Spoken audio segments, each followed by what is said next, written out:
As you can tell by my hair color, skin color, and strong Indian accent, I'm a native of this country. I was there for a semester in 2009 on the Social Justice Peace and Development program, and then I was able to go back this entire month of January and do an internship there. So I'm not a native, but I have at least been there for a while. Some basic facts are that the capital is New Delhi, which is in the north. I think it has 20 million people. The population of India is 1.2 billion people, which makes it the second most populous country in the world next to China. The official languages are Hindi and English, but there are actually thousands of languages spoken, including a different official language for every state, and I believe there are 28 states, and some of those states have multiple official languages.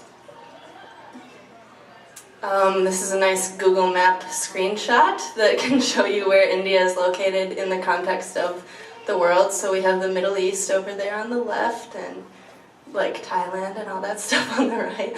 Tibet is right above it, and India borders Pakistan, Tibet, China, Burma, Bangladesh. I don't know if I missed anything. So here's a map of only India. These are the states, all the different colors. So like I said, every single state has a different language. I might have to emerge from my cove to show you where we stayed on this semester in India program. Hold on. Here, Bangalore, it's in the south. Adolphus up there. On our semester program, but our home base was in Karnataka in Bangalore. So I'll talk about, just very briefly, about the religions in India. India is probably one of the most culturally, linguistically, religiously diverse countries ever. And so there are lots of different religions, and people display their religion everywhere. It's really visual. But the most prominent religion is Hinduism. About 80% of Indians are Hindu. It's a polytheistic religion, like really polytheistic. There are a lot of gods. I don't actually know how many, but there's some of them down on the right corner. On the left, that's a typical looking temple for Hindus. And up on the top is my favorite god, Ganesh, because it's an elephant. Islam, I think everybody knows about Islam, but this picture is the Jama Masjid, which is the largest mosque in India, which is in Delhi. And about 13% of Indians are Muslim, and though 13% isn't that large of a percent, there are so many people in India that that's actually the second largest population of Muslims in a country next to Indonesia, in which like everyone is Muslim. So, yep, that's it. Then the other most prominent religions are, oh, that got cut off weird, Christianity, Sikhism, Jainism, and Buddhism. And we obviously already talked about Buddhism. I think we're in Minnesota, everyone probably knows what Christianity is. But Sikhism is the man on the top right with the turban. And Sikhism derived from Hinduism originally, but it's different. It's not Hinduism, but it's people who want to protect those who can't protect themselves. And the men traditionally don't cut their hair, so the men have long hair under giant turbans, and then typically carry like a dagger, which is the protection thing. Jainism is pretty similar to Buddhism, I think. It's really peaceful. They're vegan, they don't kill bugs, that kind of thing. So some of them are naked, by the way. The caste system is something that's not good, but it's something that's really central to India, so I thought I should mention it. It's basically a hierarchy based on you can't do anything about it.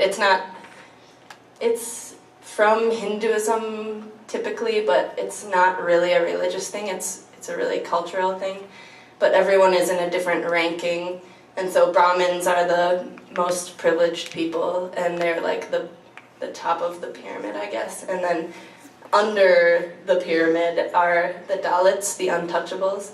So there are 4 castes which represent a different part of the body. I don't know whose body that is supposed to be. I'm missing something, probably some god or something like that. But anyway, so the Brahmins are the head, they're like the knowledge, and then it goes down, and the Dalits are underneath the feet. So they're extremely oppressed, and the caste system was outlawed, I don't know what year, but it's illegal, but it's widely practiced still, so. I thought I'd mention a couple of festivals. One is Holi, but I don't know a lot about these festivals, like what they originated from. I just know that Holi is where you throw colored powder on each other in March.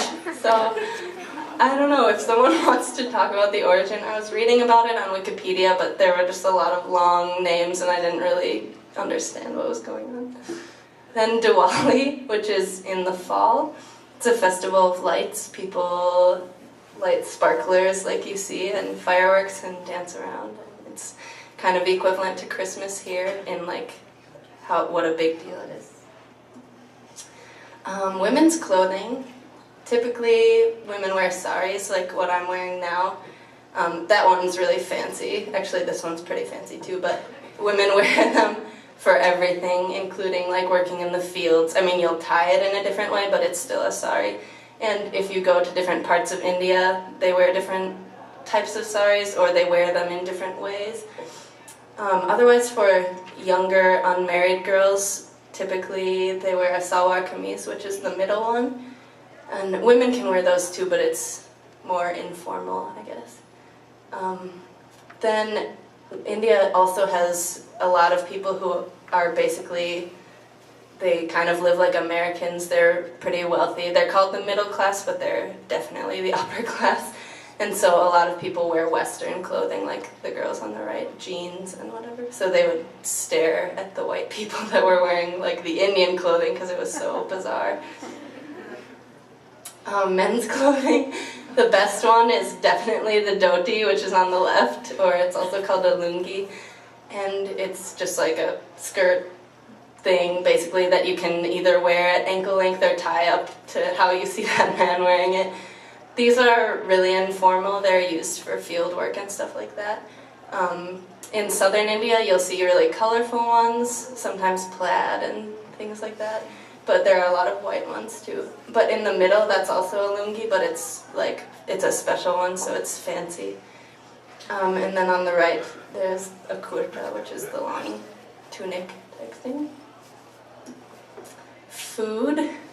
If you haven't had Indian food, I'm sorry, but it's hard to generalize Indian food because this is like the most diverse country ever, so that includes the food as well. So anywhere you go has a totally different cuisine, even like different cities and stuff like that. So, but in general, you usually, well, obviously a lot of spices. And we think of curry. I know when you buy curry here, it's a yellow powder and it's just called curry powder, but in India, curry means like spices and it can be any kind of curry. So curry doesn't really mean just one thing over there. Rice is really common. Otherwise, there's usually a type of bread to eat with your food. Like you might be familiar with naan, so like a flat bread, sometimes crunchy. So a lot of vegetarian food. It's not hard to be vegetarian in India at all. Yeah, that's about it. And then Bollywood is the last thing I'm going to talk about, which is like a phenomenon of movies, but the music from those movies is all people listen to, so it's also like a music phenomenon. And it's just these movies, usually, and by usually I mean always, involving a love story between a man and a woman, which is extremely predictable and includes a lot of musical numbers and clothing changes and sometimes going back in time or going to Switzerland or things like that. So I selected a little clip from the movie Love Ajkal, and I'll just play like 30 seconds of it, but it'll give you a basic idea. And you'll see that they have kind of like some people dressed in really traditional looking things, and then they also have people wearing like leather jackets, and like you'll just see the bizarre whatever.